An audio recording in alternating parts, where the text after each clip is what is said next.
So welcome to today's video. We are taking a look at these watercolors from Caam Supervision. They are called layered watercolors, and they are from the first generation of their watercolors. So they are quite old already. And why my opinion is that you never should buy them, I will explain in this video. You can see we do have some information printed on, some pigment information, as well as opacity and light fastness, but those aren't completely reliable, and that is definitely one of the problems. So I will be swatching and explaining why I don't recommend buying those colors. The first colors is called Blue Gradient. That's one of the tubes I had in my hand just now. The one with the listed PB28, which would be cobalt blue. And here's the first problem, that I am not sure if that's a genuine PB28 in there, because it does completely look like an ultramarine blue. And I never seen a PB28 look like an ultramarine blue. I know that there is a cobalt blue with the pigment PB74 that looks a lot like an ultramarine blue, but we have listed PB28 in here, and that normally looks completely different. So either the numbering is wrong and they meant PB29 ultramarine blue, or they have added so much other stuff in to the mixture that it does more look like an ultramarine blue. Maybe they added dark blue dye or something like that. I'm not sure. The problem is that these colors change in the tube within a few months. So if you buy a completely new produced tube, after 3 to 4 months, the color looks completely different. And that is the big problem here, because you cannot avoid those colors to change. They change in the closed tube. And of course, if you buy a tube, you must be lucky to have a fresh tube and not one which sits in the shop for maybe a year or so and already changed. You don't know that. And the thing is, these colors are very old, and I'm not sure if they are still in production or if the colors they are selling now are just leftovers from, don't know, 6, 7, 8 years ago. So yeah, that's the big problem. The Blue Gradient once was a color that had a separation between these ultramarine and a lighter, a little bit turquoisey kind of blue. This lighter turquoisey kind of blue vanished completely over time, so we don't see it anymore. And we only are left with the ultramarine blue. The second color I swatched is called Purple Orchid, and it was once a purple and a green mixture. We still have a very light purple that we can see, and very, very, very light parts of green. But that is not how the color looked in the past. The green was definitely stronger, so it definitely, they definitely vanished a lot of color. The pigment they have listed here is PV14. That would be a genuine cobalt violet, and in the standard watercolor ranges, this is the most expensive pigment of all. So that's a thing where I honestly am unsure if they really used PV14, because normally the color looks completely different. We have here a cool light violet that looks a lot like an ultramarine violet, which would be PV15. We have a PV14 here. Normally those are very strongly granulating, with what that we don't have here. Also, they are in most cases not this coolish blue violet. They are more like a warmer violet. I know there are, like the Cobalt Violet Deep from Daniel Smith, darker versions, but yeah, it's just something that makes me a little bit suspicious here. So not sure about that, but nevertheless, the color, like I said, is like, it feels like it's only 20% of them how it looked before. So it definitely lightened a lot. The third color, the light green, is called yellow green. Here we have listed PB17. PB17 is a perfect cyan blue. It's a phthalo pigment that was discontinued many years ago, but still, like I said, these colors are older. I'm not sure if they are in production anymore, and you still can buy PB17 in old pens or tubes from the same generation. I do have one of those, so I know this. They definitely had the pigment at that time, so that is something I can believe. Also, if you're mixing these cyan blue with green, with a yellow, you get a green like that. So that could be. What we don't have anymore is the separation between the more yellow and the greenish parts. Nowadays, it is just this light green color. The fourth color is called golden green. We don't have any information about pigments here, so it could be just a dye only color, because that's the big problem here. We have a mixture between dyes and pigments, and dyes are not light fast.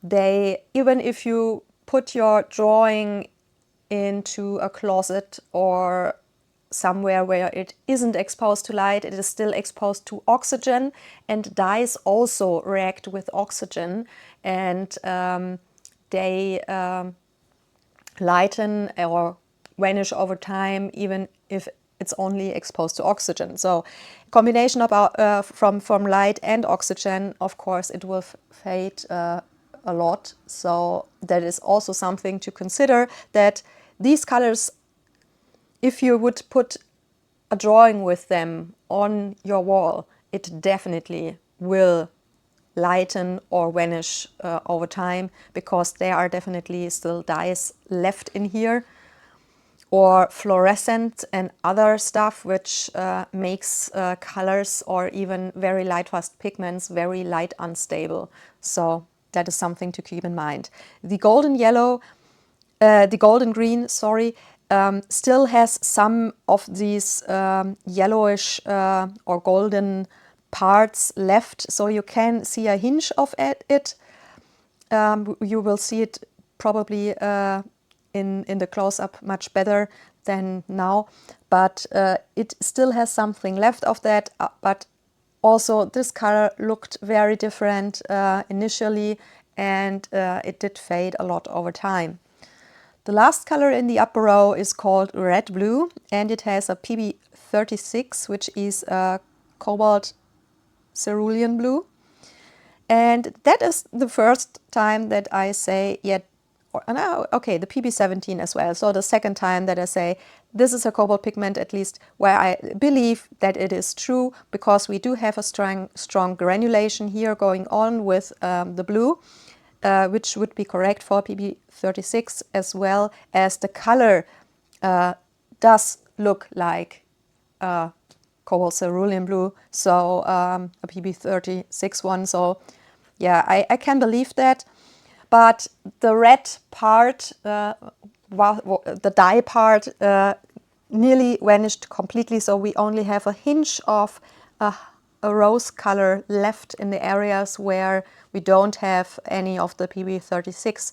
So yeah, it changed a lot over time, and I think you probably would be better off with mixing PB36 with a light rose color by yourself, like rose madder or something like that. Doesn't have to be a genuine rose madder, because that is very unlight fast as well, but I just mean from the color shade, a light rose color like that. So second row, first color, green purple. Yes, it is called green purple, and there never was even a pinch of green in this color, so I'm honestly not sure why they named it green purple. It always was a blue purple color, and it is still a color that is has this kind of gray blue color that was also in the past like that. What did vanish over time is the purple part. We do have a little bit still left, but it was a lot stronger in the past. The pigment they've used in here is a PV23, so it is a dioxazine violet, which is a very dark violet. So you know why I mean that a lot of the purple vanished, because you can't see that dark, strong violet anymore. It is more like a very light, dark leftover violet. The PV23 itself is a pigment that is not very light fast, so that is probably also one of the reasons why it did fade over time, in combination with whatever dyes and fluorescent medias they are using as well into in the colors. Yeah, like I said, that made them probably more light, unlight fast as well. The next color is called rose ash, and that is a color where it did look very black on the swatch initially, but I hope you see now soon in a minute how it really looks. There you can see spotted the rose ash. And I will put you a little bit closer, and you can see we have the PB36 blue granulation showing up, but we also have a stronger looking red color still. What we can see, it is not vanished completely like in the other color. The other color was never as dark as this was. The red blue was more like a rose blue mix, and the rose ash is more like the red blue mix. So this is probably the only color that still looks exactly as it looked back then. The blue granulation with the reddish color, which looks from the color shade very similar to a quinacridone red. So a very vibrant cherry red color. I do like the color, and I did like the colors how they looked back then, but yeah, like I said, those are 15 milliliter tubes. I do have them now, since I don't know when they came out the first time, which is really many years ago, and I maybe have used a third of the colors, and even with used up the third of the colors, there are still from this third that I used a lot left in my watercolor sets. So like I said, you can't use those colors up in 3 months.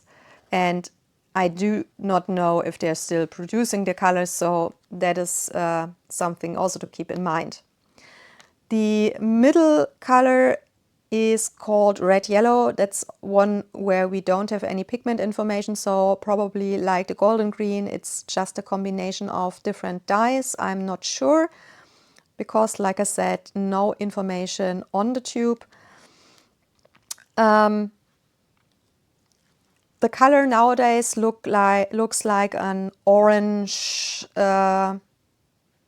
red-orangey color, where we do have some darker and lighter areas, but it is not how the color looked back then. Back then it was like the perfect color for a fire, because you had a very beautiful color separation between yellow, orange and reddish orange parts. And yeah, it looked like, if you did a big swatch of it, like you would look in some flames or so. So that is definitely not the case anymore. It is a nice red-orange color, but not really much separation effect going on nowadays. The next color, the brown green, is one which looks nearly as it looked back then.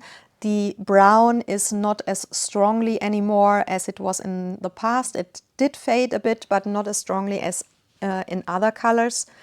So you still have this beautiful lighter green with the darker brown color separation, granulation thing going on. We don't have any pigment information here as well, so I'm not sure what it contains.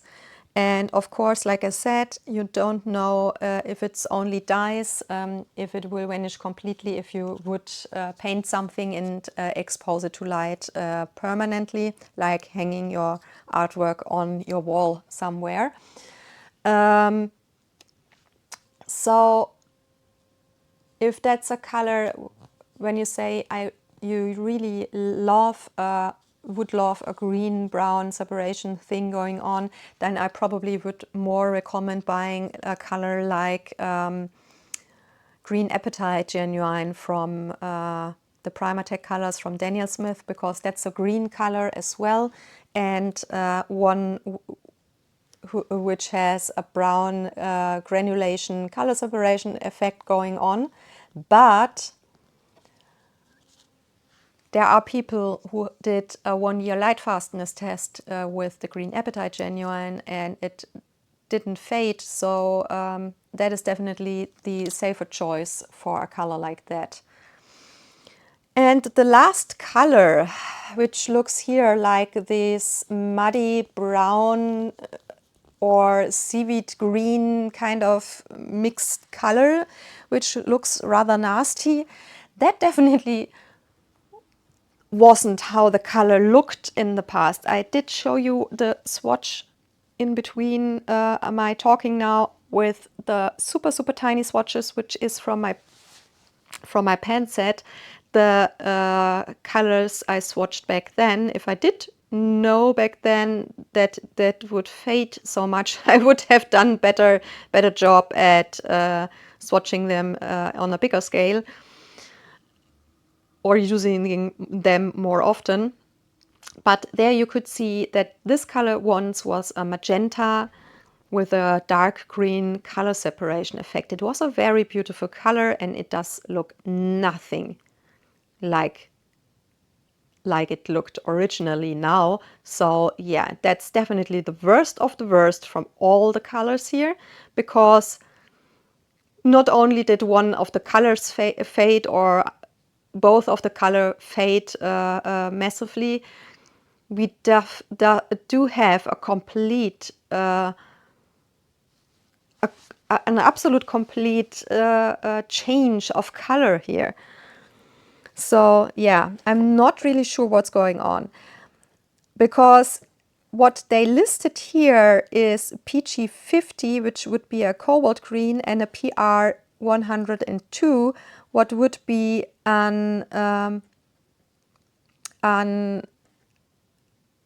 red iron oxide in a natural version. But red iron oxide never looked magenta like the color looked back then. It looked more like a quinacridone pink or a rose or something like that. So I'm honestly, again, not really sure about the pigments here. I can imagine that I've used a PG50, because we do have some granulation going on here, definitely. And the green shade would would fit to a cobalt green as well, but yeah, I'm honestly not sure. If they've used a hinge of a PR 102, then I would have to use tons of